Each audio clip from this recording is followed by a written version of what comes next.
casa. Y entonces, ¿cómo recibimos a un Esta pastor es la así? palabra de Dios. Salmo 19, versículos 7 al 9. La ley del Señor es perfecta.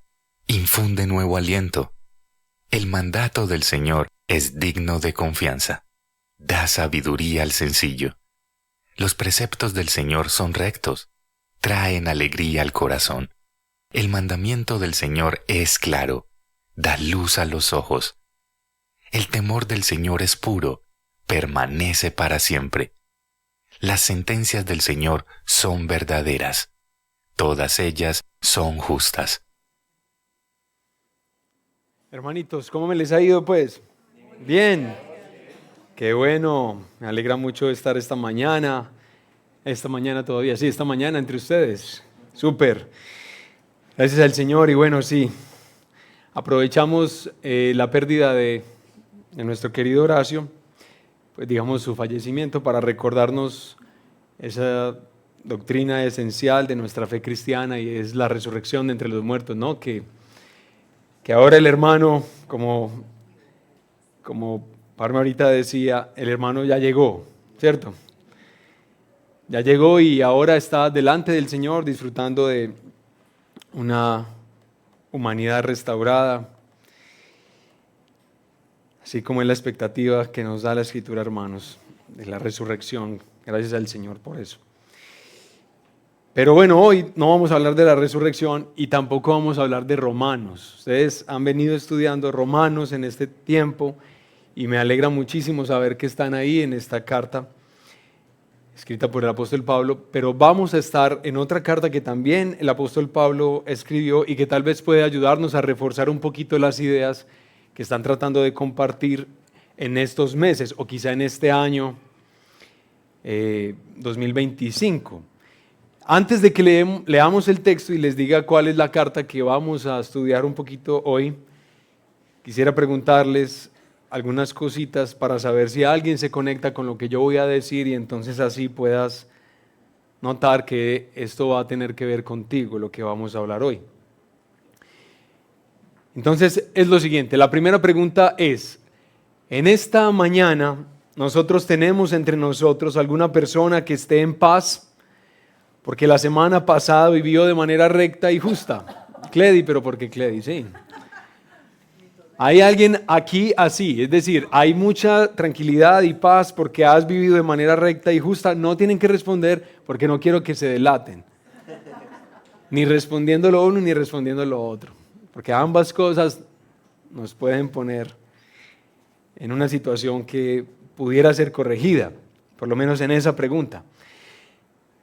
Tal vez en esta mañana entre nosotros hay alguien que descansa en su conciencia porque ha sido un buen padre, porque ha sido un buen cónyuge, porque ha sido un buen trabajador, porque en comparación a sus compañeros de trabajo o sus amigos, pues es mejor, mucho mejor tal vez que los que le rodean. Entonces mi conciencia está en paz, está tranquila, se siente muy bien porque estos días han funcionado bien. Especialmente delante del Señor, me siento así.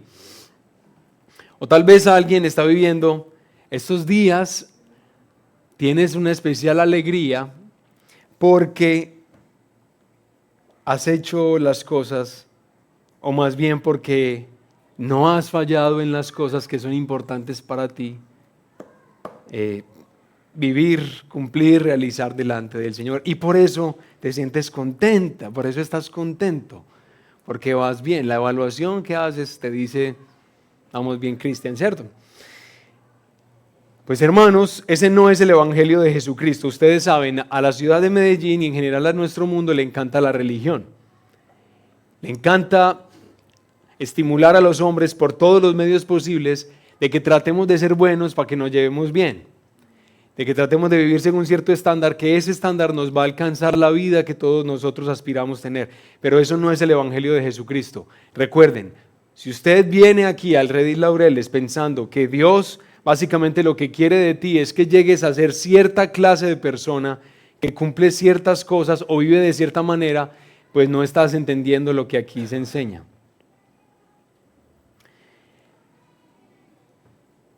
Ese no es el evangelio de la gracia.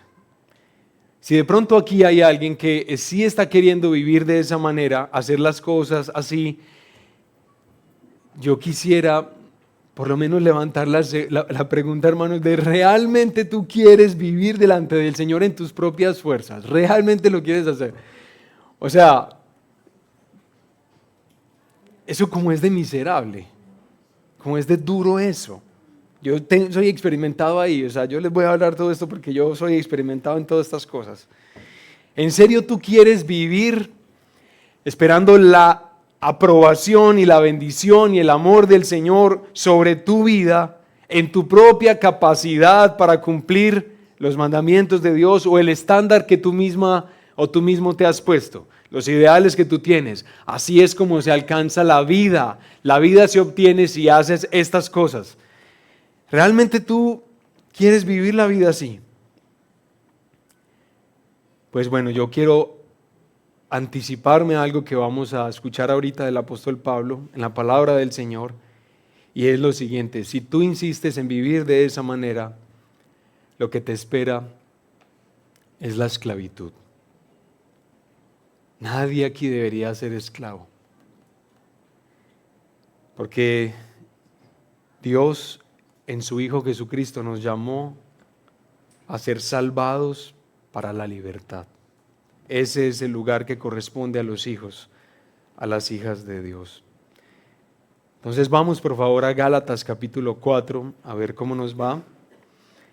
Vamos a leer ahí Gálatas capítulo 4.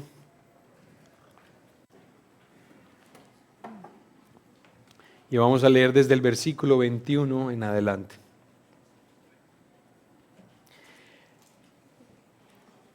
Como vamos a leer el capítulo 4, ya ustedes supondrán que el apóstol Pablo ha venido hablando otras cosas que tienen que ver con lo mismo que va a decir acá, pero de manera distinta. La preocupación que tiene el apóstol porque las personas están siendo persuadidas, incitadas a no descansar solo en Jesucristo, sino a descansar en cositas que nosotros podemos hacer, así se suenen o se vean muy bonitas.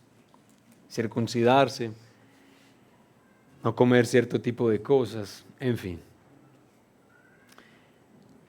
Escuchen pues lo que dice la palabra del Señor, la cual leemos en el nombre del Padre, del Hijo y del Espíritu Santo.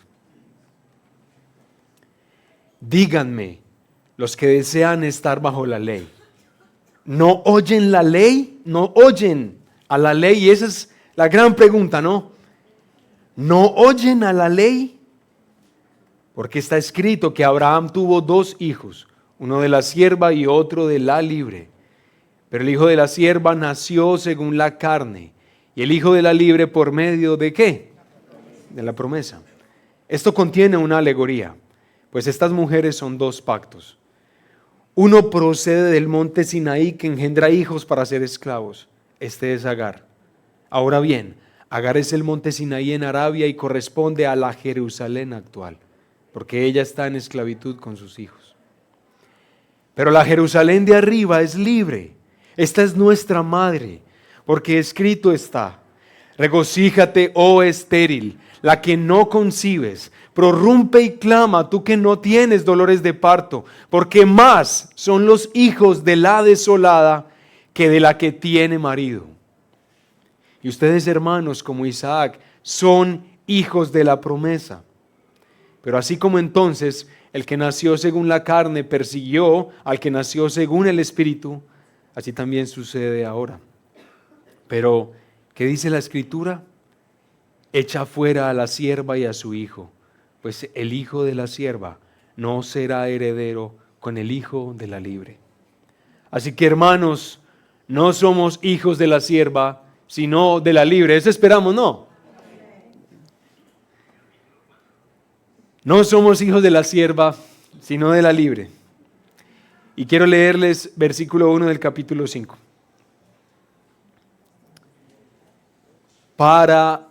Redil Laureles, para libertad fue que Cristo nos hizo libres. Por tanto, permanezcan firmes y no se sometan otra vez al yugo de esclavitud.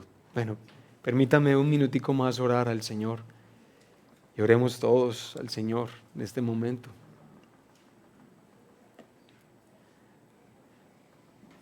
Padre, ayúdanos a todos nosotros en el estado en el que se encuentra en este momento nuestra mente y nuestro corazón. Quizá para algunos acá la expectativa que se tiene de lo que están a punto de hacer o de lo que están haciendo estos días, la ansiedad que produce el estrés, no les deja tener paz ni estar concentrados.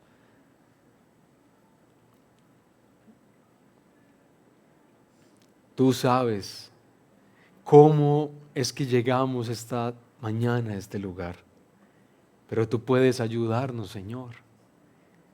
Tú puedes darnos las cosas que no tenemos, que nos faltan y que en esta mañana necesitamos para escuchar tu palabra, para que, Señor, tú alumbres nuestros ojos y podamos ver las maravillas de tu evangelio un poquito más hoy. Te pido, Señor, que sobre todos, hombres y mujeres, hermanos y hermanas míos, sobre todos haya una misericordia especial hoy.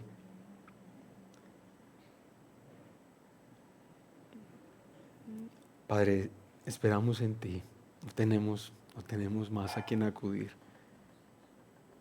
Esperamos en ti para que nos hables de ti, nos enseñes de ti, nos muestres tu gloria. Pero te agradecemos por esta mañana estar entre nosotros. Gracias por estar entre nosotros hoy. Te adoramos en el nombre de Jesús. Amén. Amén. Bueno, hermanos, entonces básicamente lo que hoy quiero enfatizar muchísimo es, por favor, si tú eres de las personas que tal vez, como yo, a veces nos vemos orientados a vivir esperando en la ley, en el estándar, en el deber, si tú eres así, yo quiero recordarte hoy, por favor, escucha lo que la ley quiere decirte. Escucha eso. Y aquí nosotros en este texto vemos nuevamente al apóstol Pablo dirigirse a los que desean estar bajo la ley. Si ven en la Biblia, miren, es muy bueno que traigan la Biblia y es muy bueno que sigan la exposición bíblica para que cuestionen, pregunten, resalten, pero Pablo aquí básicamente dice, díganme los que desean estar bajo la ley, es decir, a ellos se dirige. ¿Quiénes quieren hacer del cumplimiento de la ley la esperanza de sus vidas? ¿Qué es lo que va a hacer Pablo a continuación? Él les va a demostrar a esos hombres y mujeres el camino, mejor dicho, el destino final al que los va a llevar el camino que están transitando. ¿Cuál es? Es una terrible condición. Es la esclavitud. Pablo les dice, los que ven en la ley su esperanza, no escuchan lo que ella está diciendo todo el tiempo, lo que ella nos está hablando. Bueno, yo creo que es muy importante para que todos podamos entender lo que la ley nos está diciendo, que pensemos por un ratico, unos minutos, en una de las biografías de este querido patriarca que Pablo menciona aquí. ¿Cómo se llama? Abraham. Bueno, la verdad menciona a varios, sí, así es. Pero quedémonos con Abraham, listo. Con Abraham, ahorita mencionamos un poquito a Isaac. Pensemos en la historia de Abraham, a ver cómo nos va. Ustedes recuerdan que Dios, según Génesis capítulo 12, llama a Abraham de Ur de los Caldeos, es decir, una ciudad antigua, cerca de Mesopotamia o por allá por esos lados. Y recuerden, Dios está llamando a Abraham a salir de esa ciudad, pero resulta que Ur de los Caldeos es una ciudad sofisticada. Es una ciudad que culturalmente está mucho mejor que otras. Es decir, si tú quieres garantizar que tengas una buena EPS, no debes moverte de Ur de los Caldeos, ¿de acuerdo? ¿Sí? Si te vas para otro lugar, va a ser más precario el sistema de salud. Si tú quieres que tus hijos estudien en buenos colegios, buenos institutos, lo que sea, tú no debes ir de Ur de los Caldeos, debes quedarte ahí. Pero Dios le dice a Abraham, Abraham, sal de tu casa y te voy a llevar a la tierra que tú todavía tal vez no tienes claridad, pero yo te la voy a ir mostrando paso a paso. Sígueme a mí y te voy a llevar a tu destino. En medio de eso, Dios le hace tremenda promesa a Abraham. ¿Cuál es la promesa? Bien, muy bien. Entre otras cosas, Abraham no tiene hijos todavía, ya más o menos es un hombre adulto. Ya Abraham a esta altura de su vida todavía no tiene hijos. Y Dios le dice, yo voy a hacer de ti una gran nación. A través de ti y de esa nación yo voy a bendecir a todas las familias de la tierra. Y yo voy a hacer de ti una bendición. Tú vas a ser tan bendecido, Abraham, que, mejor dicho, hasta Medellín, en el año 2025, va a reconocer la bendición que viene a través de ti. Entonces, ¿qué hace Abraham? Arranca muy contento, todo lo demás, en fin, bueno. Ahí empieza el peregrinaje de Abraham con el Señor. Pero resulta que una de las crisis más notorias en la vida de este patriarca, y yo estoy seguro que lo acompañó muchos años de su vida, posiblemente décadas de la vida, acompañado por una crisis en su corazón. Esa crisis salió a la luz en una ocasión en la que Dios quiso recordarle a Abraham lo especial que él era. Es decir, Abraham era muy especial, es muy especial para el Señor. Y entonces como que hace días el Señor no le tiraba un piropo a su querido. Entonces le dice en Génesis capítulo 15, le recuerda lo siguiente, oiga pues, después de estas cosas, Génesis 15:1, después de estas cosas la palabra del Señor vino a Abraham en visión diciendo, no temas, Abraham, yo soy un escudo para ti, tu recompensa será muy grande. Oiga pues, y Abraham dijo, oh Señor Dios, ¿qué me darás? Puesto que yo estoy sin hijos, y el heredero de mi casa es Eliezer de Damasco. Dijo además Abraham, no me has dado descendencia, y uno nacido en mi casa es mi heredero. Entonces resulta que varios años, para llegar a este episodio han transcurrido desde que Dios prometió a Abraham esa descendencia. Miren, hermanos, ustedes tienen que pensar en lo siguiente. En cada ocasión de la unión sexual entre Abraham y Sara, cada vez que ellos se han juntado, ellos han prendido ese momento con la ilusión de la concepción. Pero nada, mi hija de pronto esta vez sí, mi hija de pronto esta vez sí, mi hija de pronto esta vez sí. No, todavía no, años, décadas de estar esperando eso. Así que esa imposibilidad biológica resulta ser más dolorosa cada día para Abraham y seguramente también para Sara. Dolorosa, aquí lo expresa él. Aquí Abraham entonces se sincera y básicamente lo que le está diciendo es, Señor, ¿por qué me dices eso? ¿Que me vas a bendecir así como lo dices? ¿Acaso no te das cuenta, Señor, que lo que dices me lastima? ¿Cómo me dices que yo voy a ser heredero y voy a ser todo y ni siquiera tengo un hijo? ¿Cierto? ¿Qué hace el Señor? Resulta que el Señor le dice a Abraham que traiga unos animales y que los parta por la mitad, es decir, los parta de esta manera. Y que la mitad del cuerpo lo ponga acá y la otra mitad al otro lado, haciendo un camino con esos animales.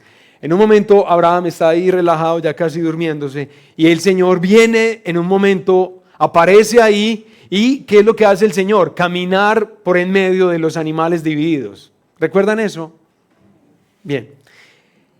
¿Qué es lo que está haciendo el Señor ahí al transitar o al caminar en medio de esos animales divididos? Mire, lo que el Señor está haciendo es algo impresionante.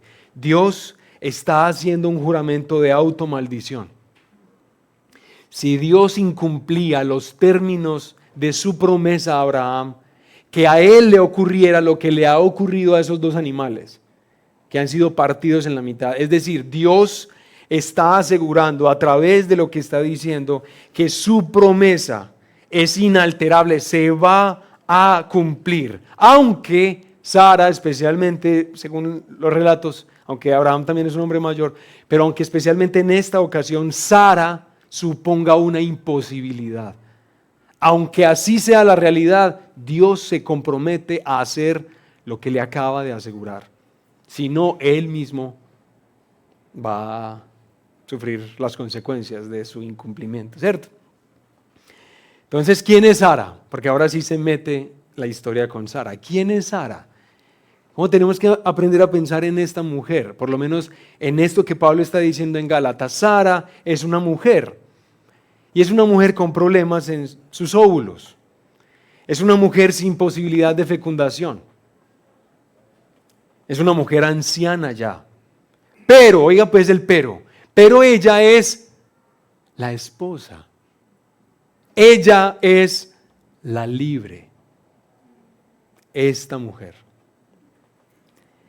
Bueno, aunque así fue la promesa de Dios, Él se comprometió y se comprometió aún demostrándole a Abraham, ve Abraham, si yo incumplo lo que le estoy diciendo, que me pase esto mismo. Aún, aunque así lo hizo Dios, ustedes saben, Abraham es como nosotros, ¿no? Entonces llegan los años y pasan los añitos, los meses y nada, que pasa nada, mija, ¿cómo estamos, mija? Nada todavía. Y entonces, ¿qué hacen? Abraham y Sara se ponen de acuerdo para hacer realidad la promesa que Dios les dio. ¿Cómo? A través de su propio esfuerzo. De su esfuerzo personal. ¿Cómo quisieron ayudar al Señor? Ahí es donde aparece Agar. Agar. ¿Quién es Agar? Sí, muy bien. Agar es una esclava. Es una sierva de Sarai, muy bien, pero no solamente es una esclava. Resulta que Agar es una mujer con una matriz joven. Ella tiene una matriz vigorosa. Ella es capaz de fecundar y dar a luz muchos hijos sin ningún problema. Ella sí, es la competente, ¿cierto? Ella lo es. Pero ella no es la esposa. Ella no es la libre. Y Dios había prometido que iba a traer herederos, iban a ser una gran bendición para todas las familias de la tierra. ¿A través de quién? De la libre de Sara, de la esposa de ella. Bueno, entonces les pregunto, después de que Agar y Abraham conciben, pues es decir, tienen a su hijo que se llama como Ismael. Y Abraham tiene a Ismael cuando él cumple 86 años de vida, ya mayorcito. Perdón, ¿cuántos años tenía Horacio? Parme sabe por ahí, no recuerdan cuántos años tenía Horacio. Bueno, pero digamos que más o menos tenía la edad de Horacio. Tal vez, Abraham. ¿En qué resultó esto? ¿En qué resultó ese favorcito, esa ayudita que ellos dan al cumplimiento de la promesa? Les pregunto, ¿esto resulta en la alegría de una promesa cumplida y largamente esperada? No resulta en eso. Más bien, ustedes lo que ven en el texto, en Génesis, es un creciente malestar familiar. ¿Quién? Agar hacia Sarai. Pero de Sarai hacia Abraham, hacia Agar, hacia Ismael mismo. Y recuerden, Abraham en medio de toda esa tensión tan dura. ¿Cómo resuelvo esto? Tratando de hacer maromas ahí para que la familia no se le desbarate. Bueno, así fue como fue la cosa. Pero resulta que tiempo después, algún otro día en la vida de Abraham, y quizá aún pensando en las incrédulas decisiones que hace 13 años había tomado con Sara. Recuerden, ahora ya han transcurrido 13 años desde ese episodio que acabo de narrar. 13 años de absoluto silencio. Dios no dijo nada desde que nació Ismael. De que lo enviaron Dios no volvió a decir nada, callado todo quedó callado. Muy duro, ¿no? Que le queden callado a uno justo en el peor, justo en el momento. 13 años han transcurrido, posiblemente Abraham estaba bajo el palo ahí, pensando, hombre, qué berraquera lo que yo hice. Porque no confié, el Señor no me ha vuelto a decir nada, no me ha vuelto a tirar esos piropos que me decía. Qué duro eso. Pero ¿cómo les parece, hermanos, que justo Abraham, estando ahí bajo el palo, 13 años después, pasamos a Génesis 17 y escucha lo que dice versículo 1 y 2. Cuando Abraham tenía 99 años, el Señor se le apareció y le dijo: yo soy el Dios Todopoderoso, anda delante de mí y sé perfecto. Yo estableceré mi pacto contigo y te multiplicaré en gran manera. Entonces Abraham se postró sobre su rostro y Dios habló con él, lo que ustedes pueden leer en sus casas que habló con él. Es decir, hermanos, ahí está Abraham debajo del palo pensando quizá, quién sabe qué cosas, hermanos, pero 13 años de silencio. Y cuando el Señor le da por interrumpir nuevamente la historia, su historia, lo que él descubre, lo que él tiene que ver es la estabilidad del amor de Dios hacia Abraham, que es fascinante, es decir, no se ha alterado, no ha cambiado. Sigue ahí estable el Señor hacia su siervo, como es él, ¿cierto? Es fascinante el amor del Señor. ¿Y qué hace Abraham al ver cómo Dios le dice, le habla, le sale al encuentro? A Abraham no le queda más que postrarse sobre su rostro y delante de su gran Dios y adorarlo, y adorarlo, y adorarlo. Gracias por ser como eres. Bueno, hermanos, de manera sobrenatural y milagrosa, Dios le da un hijo a Abraham por medio de su esposa Sara, ¿cierto? ¿Su nombre cómo es? Isaac. Isaac. ¿Qué nos recuerda esta historia hasta este momento? Esa es la frase que quisiera que retuvieran, por lo menos inicialmente, la frase que quisiera que retuvieran es esta, que nos deja ver la historia. Todo lo hermoso que Dios promete a una persona solo se obtiene por gracia, no porque tengamos alguna capacidad para alcanzarlo.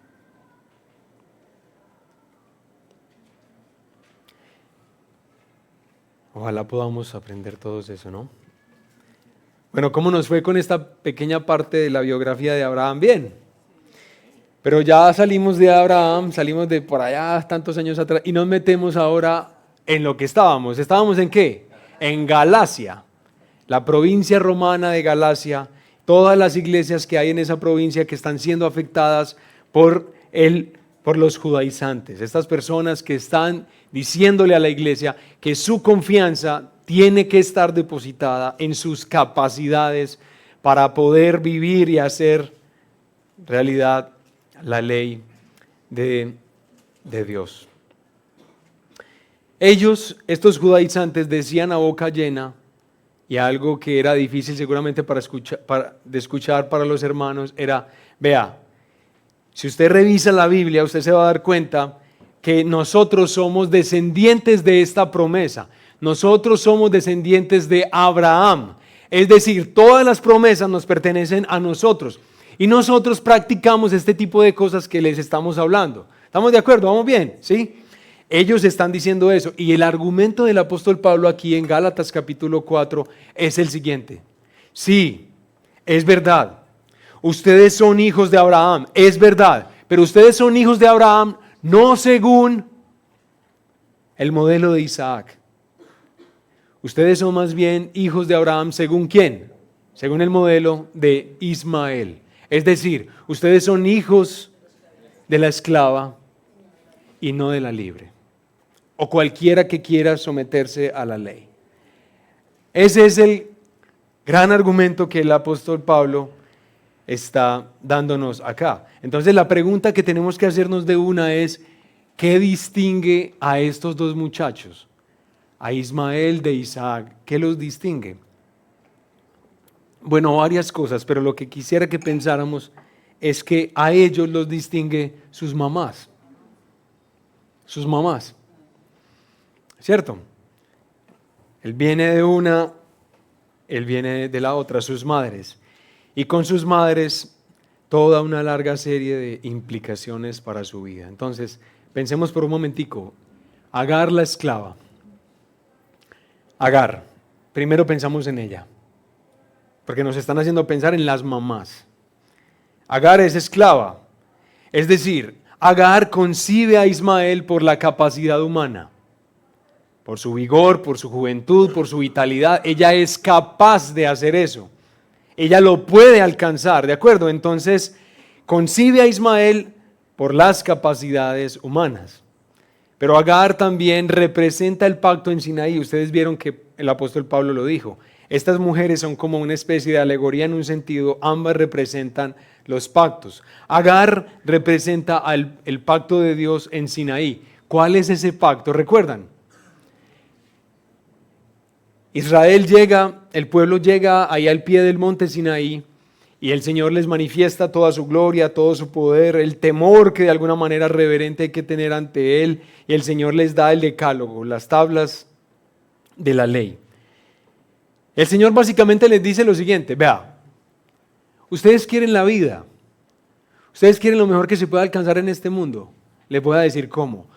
Toda esa ley, vívanla, y vívanla de manera inalterable, intachable. Den todo su corazón para vivir esa ley. Y yo voy a hacer de ustedes un pueblo extraordinario, un pueblo, mejor dicho, que, en fin, maravilloso. Pero eso sí, si no cumplen los términos del pacto, yo los voy a destruir y les voy a sacar de la tierra que les voy a dar.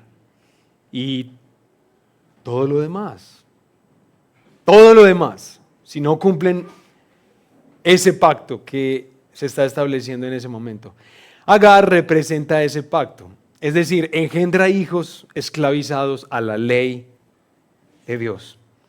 Y Pablo dice que así es como puede verse en la Jerusalén de los días de Pablo. ¿Cómo era la Jerusalén de esos días? Jerusalén era una ciudad, pues digamos, bonita, una ciudad en la que la gente se vestía de manera apropiada, hacían las cosas apropiadas, las cosas correctas, purificación, todas esas cosas, todo eso estaba muy bien, estaba muy bonito, pero en los términos de Jesús, adentro estaban muertos. ¿Cierto? Esclavos, esclavizados, sin vida, sin libertad. Y finalmente, el Señor dice en este texto que el hijo de la esclava no heredará con Isaac, con el hijo de la promesa. Es decir, los hijos de la esclava no pueden heredar la promesa de Dios. Bueno, ahora pensemos en Sara, que es la libre. Sara es libre, entonces, ¿qué supone eso? Primero, que Sara concibe a Isaac por el poder de Dios. ¿O alguien tiene dudas sobre eso? Nadie tiene dudas, ¿cierto? Esa señora ya estaba mayor, ya ella biológicamente no podía tener hijitos, pues, ¿cierto? Excepto si Dios hacía algo extraordinario. Ella concibe a Isaac por el poder de Dios. Ella no tiene capacidad para hacerlo. Sara, que es la libre, representa el pacto de la gracia. ¿Cuál es el pacto de la gracia? El pacto de la gracia es el pacto que dice más o menos lo siguiente: Cristo Jesús ha vivido la vida que los seres humanos deberíamos vivir, ¿no? Él es el Hijo, el perfecto, el intachable, el obediente, el fiel, y Él ha derramado toda su sangre para que a través de su vida y su entrega, ahora su vida sea el pago por nuestros pecados y para la confirmación de ese nuevo pacto de gracia. Es decir, todos los que no confían en sí mismos, sino que confían en lo que el Hijo ha hecho, en su bondad, en su justicia, que saben que no merecen nada de Dios, claramente entienden que no merecemos nada del Señor, pero descansan en Jesús. Esos ahora son beneficiados por el pacto de la gracia de Dios. Aunque no merecen lo que Dios quiere darles, lo reciben por lo que Jesús es para nosotros. Y esa Sara es la que representa este pacto. Sara engendra hijos libres, evidentemente, hijos que heredan todo lo que Dios ha prometido.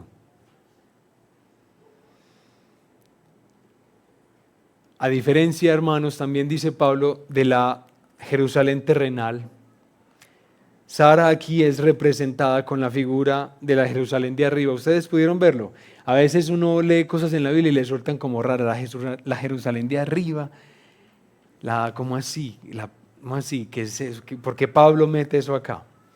Resulta que el apóstol Pablo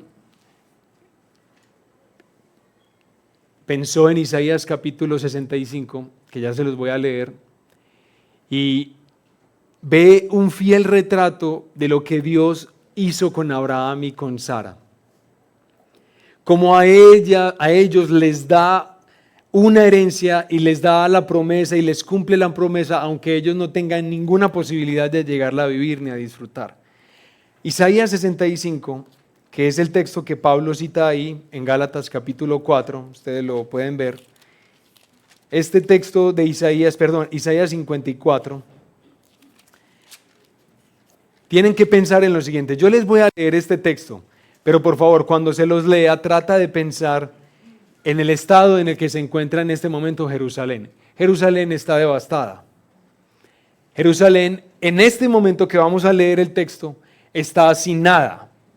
Es decir, la guerra, el hambre ha hecho de las suyas y están mal. Jerusalén no tiene ninguna posibilidad de volver a llegar a ser una ciudad. Otros pueblos antiguos han sufrido menos por la guerra y ya no existen. Jerusalén está igual. No tiene ninguna posibilidad de nada, pero escucha lo que el Señor le dice a Jerusalén a través del profeta Isaías. Grita de júbilo, oh estéril, la que no ha dado a luz. Prorrumpe en gritos de júbilo y clama en alta voz, la que no ha estado de parto, porque son más los hijos de la desolada que los hijos de la casada, dice el Señor. Ensancha el lugar de tu tienda, extiende las cortinas de tus moradas, no escatimes, alarga tus cuerdas y refuerza tus estacas, porque te extenderás hacia la derecha y hacia la izquierda. Tu descendencia poseerá naciones y poblarán ciudades desoladas.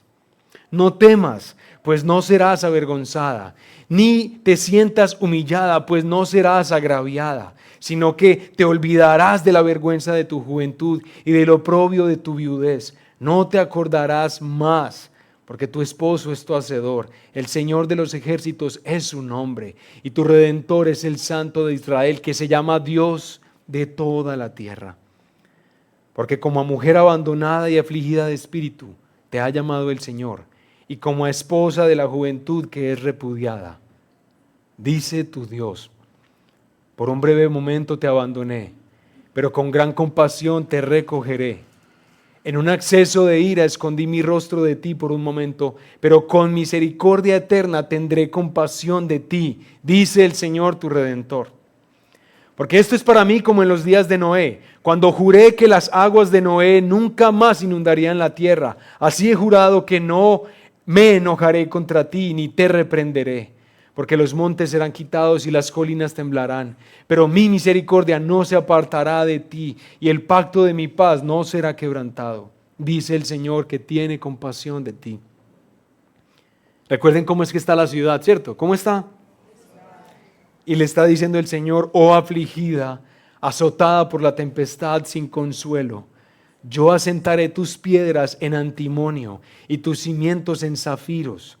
Haré tus almenas de rubíes, tus puertas de cristal y todo muro de piedras preciosas. Todos tus hijos serán enseñados por el Señor, y grande será el bienestar de tus hijos. En justicia serás establecida. Estarás lejos de la opresión, pues no temerás, y del terror, pues no se acercará a ti. Si alguien te ataca ferozmente, no será de mi parte. Cualquiera que te ataque por causa de ti caerá. Yo he creado al herrero que sopla las brasas en el fuego y saca una herramienta para su trabajo. Yo he creado al devastador para destruir. Ningún arma forjada contra ti prosperará, y condenarás toda lengua que se alce contra ti en juicio. Esta es la herencia de los siervos del Señor, y su justificación procede ¿de quién? Procede de mí, declara el Señor. Hermanos, ¿qué es lo que ha pasado acá? ¿Qué es lo que el apóstol Pablo está pensando al traer Isaías 54? Fácil, hermanos, es decir, es sencillo cuando se medita en eso. Aquí hay una tierra que es devastada, está devastada, no tiene capacidad y no tiene poder. ¿Estamos de acuerdo o no? No hay caballos, no hay espadas, no hay comida, no hay casas, no hay nada. Y en esa condición de absoluta incapacidad para llegar a ser la nación que desearíamos que fuera, que sus ciudadanos desearían que fueran, aunque no existe ninguna posibilidad para que ellos conviertan en su ciudad una ciudad de este tipo, Dios se compromete a hacerlo realidad. Aunque ellos no puedan, aunque ellos no sean capaces, Dios les promete toda una nueva ciudad, esa Jerusalén de arriba. Y Dios lo promete dárselos por un amor que es libre y soberano. De ninguna manera ha sido motivado por su bien, por el cumplimiento de todo lo que hacen o cosas de ese tipo, hermanos. ¿Qué está diciendo entonces Pablo? ¿Hay alguien entre nosotros que quiera hacer de la ley, de su propio estándar, de lo que quiero llegar a hacer en la vida, de lo que quiero obtener? Porque recuerden que no estamos hablando solo de la ley de Dios. No creas que tú solamente te sometes a esa clase de ley. Tú tienes las tuyas y tú tienes tu esperanza puesta en ese estándar. Yo qué sé cuál será. Para ti tal vez es muy importante ser un buen intelectual, llegar a tener plata, gozar lo más posible de la vida, viajar todo lo que se pueda, llegar a ser una persona con familia, tener estabilidad laboral, llegar a ser reconocido por mis dones y talentos, yo qué sé, los ideales que tú tienes. Esa ley es la que te da esperanza a ti, esa ley. ¿De acuerdo?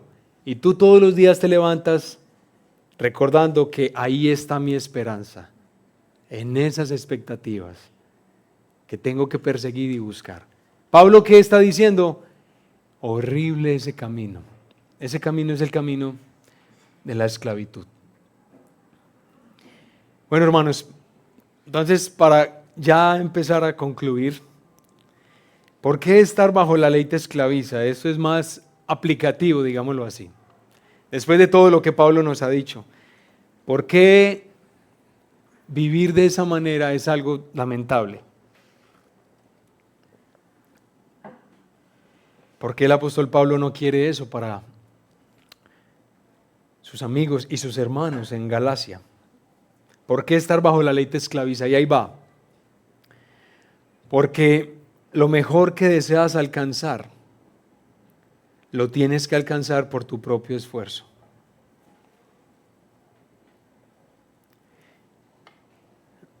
Y aunque el mundo diga que eso es posible y aunque todo el tiempo nos estén bombardeando con esta clase de publicidad, no hay nada más miserable que uno levantarse por las mañanas pensando que lo que uno desea alcanzar, el bien que uno quiere obtener, lo que uno está persiguiendo en la vida, lo tiene que alcanzar por su propio esfuerzo. Eso es una cosa muy triste. Eso es muy doloroso, muy miserable. ¿Por qué? Porque resulta que si yo tengo este estándar que tiene que ver, digamos, con mi desarrollo profesional y a mí me empiezan a decir que me picó un bichito en el cerebro, como a personas les dan hongos en el cerebro y empieza a alterar sus funciones cognitivas. ¿Y sabe qué empieza a pasar? Nada. Que uno ya no reconoce bien a los demás, ¿cierto? Ciertas funciones empiezan como a fallar, a deteriorarse. Pero yo he pensado toda mi vida que lo mejor en este mundo se obtiene a través de mi propio esfuerzo. Por eso es que caminar bajo la ley nos esclaviza. Claro.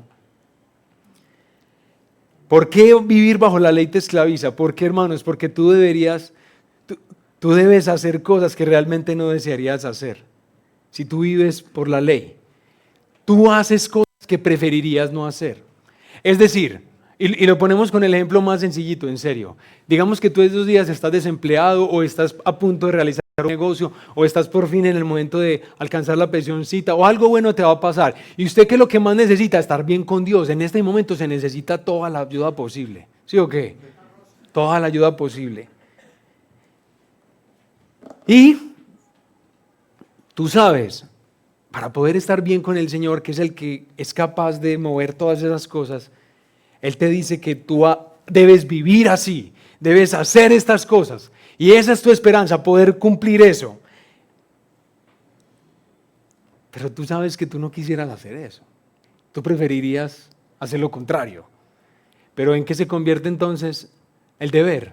En una carga que aceptas llevar.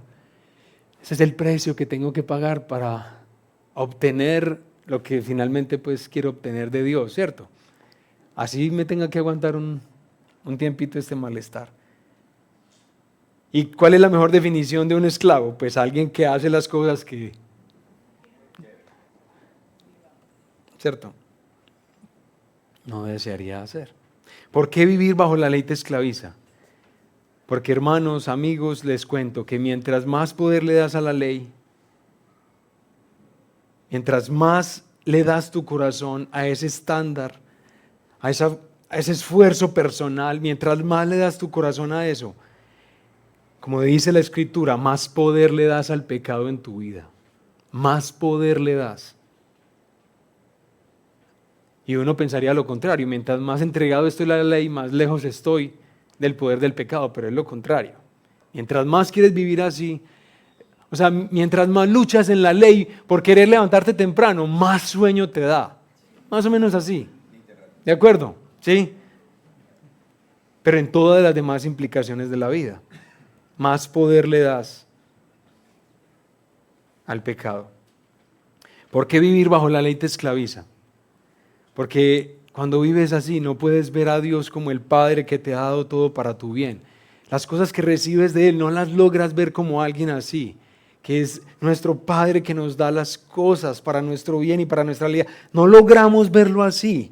Más bien, lo que recibimos de Él lo entendemos como la compensación de ese amo frío a quien hay que complacer y que es como tan chocantico a veces, ¿cierto? Se pierde de eso, hermano, de esa lectura. Qué pesar. Pero esa es la lectura del esclavo.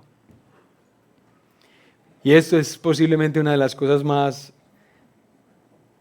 fuertes aquí también, ¿no? Todo eso es complicado, pero aquí hay hermanos. ¿Por qué estar bajo la ley te esclaviza? Porque el miedo y el orgullo nos controlan. Y que a uno lo controle el miedo y el orgullo es muy duro, muy difícil. Ustedes saben por qué, ¿cierto? Les voy a recordar. ¿Por qué estar bajo la ley, vivir con mi esperanza puesta en que yo hago las cosas correctas? Es decir, yo tengo que ser un buen hijo y el estándar mío es ser un buen hijo. No estoy diciendo que no honremos a nuestros papás, que no seamos los mejores hijos que podemos ser. ¿De acuerdo? ¿Estamos bien? ¿Estamos entendiendo? Sino que yo le doy mi corazón a eso. Si yo vivo así, yo soy alguien. Soy el ser humano que se ha idealizado desde chiquito quizá. ¿Qué es lo que pasa cuando yo soy controlado por eso? Por la ley, por mi estándar, por mis ideales. Es lo siguiente, hermanos. El miedo me controla. ¿Cómo así? Como a cada rato uno se da cuenta que uno no vive según su estándar, o alguien aquí vive perfectamente según su estándar. No, nadie, hermanitos. Yo recuerdo el trasegar por esas materias complejas de psicoanálisis, cuando veíamos a Freud, a Lacan y todas esas cosas tan raras que uno estudia cuando estudia a sus hermanos, esos hombres. Y recuerdo que era ver esto, estas cosas, en las operaciones como ellos las describen. Pero hermanos, cuando uno se da cuenta que uno tiene este estándar, y uno se da cuenta que uno todo el tiempo no está viviendo ese estándar, pero uno ha puesto su esperanza en cumplir ese estándar, y cumpliendo ese estándar es que uno tiene alegría, esperanza, gozo, y uno se da cuenta que uno no vive eso. Entonces uno ¿cómo me mantiene? ¿Cómo me mantiene en el fondo? El estado profundo del corazón. No es que uno sea miedoso a toda hora, no es que yo le tengo miedo a las cucarachas, no estamos diciendo eso. Estamos diciendo que el estado fundamental de nuestra vida es el miedo. Y se los voy a decir cómo. Nuestros hijos, digamos quienes tienen hijitos acá, uno quiere que los hijitos de uno estén guardados, estén protegidos. Y yo soy como estos hermanos de Galacia que estaban abandonando el Evangelio de la Gracia, y empiezo a descansar en mi estándar, Pero el problema es que yo quiero que mis hijos sean guardados, y yo estoy viendo que yo no estoy viviendo delante de Dios según este estándar, pero yo sé que el Señor puede guardar la vida de mis hijos, pero yo no creo que los guarde porque no estoy viviendo según mi estándar. Entonces, ¿qué tengo que hacer? Porque yo sigo queriendo que mis hijos estén seguros, ¿o no? ¿Qué hago yo entonces? A lo que hacemos los papás. ¿Qué? ¿Cierto? ¿Cómo garantizamos otros medios para que lo que de pronto Dios no lo, pues, porque ustedes saben, hay que asegurarlo. Entonces, ¿cómo vive uno? Con miedo. Miedo. Pero resulta que en algunas ocasiones uno sí vive según su estándar. Uno sí hace eso. Eso usualmente dura entre 30 y 40 minutos. Pero eso no dura nada. Pero uno está viviendo ahí. Y uno vive sus 30 minutos de gloria y está viviendo según sus ideales. ¡Wow! ¡Qué maravilla soy yo! Y uno se sienta ahí en la silla del superior, del que es mayor a los demás, y empieza a decir, es que esa gente no es disciplinada. Esa gente, ¿por qué no obtiene las cosas? Porque son perezosos. Yo no soy perezoso. Ellos sí, les falta constancia, les falta juicio, les falta esto, les falta esto, les falta esto. Y cuando yo digo les falta eso a ellos, ¿qué estoy diciendo de mí? ¡Ay, tan lindo! ¿Cierto? Estoy lleno de orgullo. Pero ustedes saben que el orgullo es una miseria. Eso es muy doloroso. Sin embargo, al que está esperando vivir bajo la ley y que la ley se convierta en su alegría en la vida, pues no tiene otro camino que el miedo y el orgullo lo controle. Por eso no caminemos por ahí. Pero hermanos, como esto tiene relación con el Señor Jesucristo, el evangelio que se predica en esta iglesia, entonces vamos a decir, ¿por qué estar bajo la gracia te hace libre? ¿Por qué? ¿Por qué estar bajo la gracia te hace libre? Porque lo mejor que Dios sí quiere darte, lo alcanzas ¿cómo? Lo mejor que Dios sí quiere darte, lo alcanzas por el poder de Cristo. Por el poder de alguien distinto a ti. Alguien estable, fiel, disciplinado, juicioso, que nunca piensa nada mal, que siempre es hermoso, perfecto. El poder de Él alcanza para mí las cosas que yo quiero y que el Padre también quiere darme a mí. Las alcanzo por otro que no soy yo. ¿Y eso qué hace? Ustedes no se sienten como un fresquito, ¿cierto? Sí, claro, eso no está como un fresquito ahí. Eso se llama libertad, para que traduzcan el fresquito. Eso se llama libertad. ¿Por qué vivir bajo la gracia te hace libre? Porque el Espíritu Santo de Dios escribe la ley de Dios, ¿dónde? Donde debe estar, en el corazón. La ley no está fuera de nosotros, sino que el Espíritu de Dios viene a nosotros para escribir la ley en el corazón. ¿Y qué es lo que empieza a pasar con la vida del cristiano, del creyente? Que cada día, a medida que pasan las semanas, los meses, los años, vas viendo que paulatinamente nuestra voluntad empieza a coincidir con la voluntad de Dios de manera intencional, voluntaria. Eso es lo que queremos, eso es lo que deseamos. Así muchas veces no lo alcancemos, pero eso es lo que queremos. ¿O no les pasa? ¿Cierto? Porque ahora, por la gracia de Dios, el Espíritu se recibe y Él escribe ese deseo en nuestro corazón. Vivir bajo la gracia nos hace libres porque, esto que es maravilloso, dejas de confiar en ti mismo y cada día más Jesús se convierte en tu esperanza. Y eso es espectacular. Esto no tiene precio. Porque resulta que Jesús no cambia, a Jesús nada le queda grande, Jesús no abandona y Él se convierte cada día más en nuestra confianza. Menos yo, más Él, menos yo, más Él, más Él, más Él. ¿Eso qué trae a nuestras vidas? Libertad. Libertad. Y finalmente, hermanos, ahora sí en serio para orar, ¿por qué estar bajo la gracia te hace libre?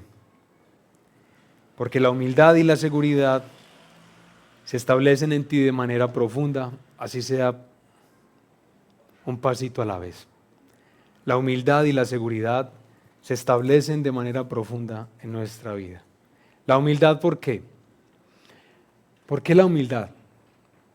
Porque cuando tú empiezas a vivir en la gracia del Señor, aceptar lo que Dios quiere darte a ti en su Hijo Jesucristo, cuando tú empiezas a vivir ahí, tú te das cuenta ¿de qué? De que realmente todo lo que Dios te da, todo lo que Dios te da, todo lo que ha sido posible para ti, es un don de Él, ha sido recibido ¿por qué? Por gracia, en serio. O sea, no crean que es mentirita. Es verdad, todo lo que recibimos nosotros, que ha sido bueno, necesariamente ha tenido que ser por la gracia de Dios. Entonces, ¿cómo nos deja eso? Yo no tengo mérito acá. ¿Por qué mi familia? ¿Por qué mi futuro? Porque yo como que siento que todo es como tan fácil para mí. Como que todo es como tan, yo no sé, hermano, yo me siento tan privilegiado y yo sé que yo no merezco eso, ¿me entienden? Es decir, y uno, poco a poco, a una persona como yo, empieza a ser sacado de la arrogancia y del orgullo y empieza a disfrutar más de la humildad. ¿Por qué? Porque yo recibo todas estas cosas por gracia. Nada de que jactarse aquí. Y eso es muy lindo, pero también, hermanos, nos llena de seguridad la vida. La seguridad se establece de manera profunda. ¿Cómo? ¿Por qué? Porque ¿cómo te parece que llega el día en que tú hiciste algo que, ay, mejor dicho, qué cosa tan horrible? Tú no pensabas que tú podías llegar a hacer algo así, pero lo hiciste. ¿De acuerdo? Qué vergüenza delante del Señor, qué vergüenza delante de los demás. Horrible que los demás sepan que yo soy así. Qué triste esto.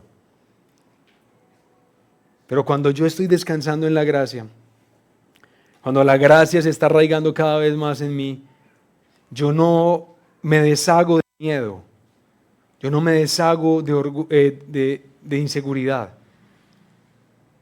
Aunque yo reconozco lo horrible que he hecho y corro a mi Padre para arrepentirme por eso de manera sincera, mi corazón se mantiene firme y seguro en el hecho de que Dios no me abandonará, de que yo no dejaré de ser suyo ni su hijo.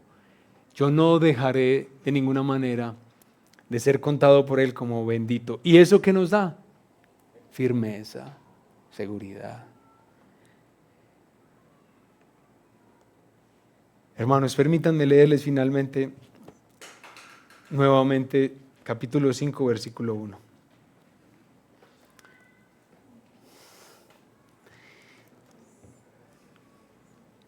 Hermanos del Redil Laureles, para libertad fue que Cristo nos hizo libres.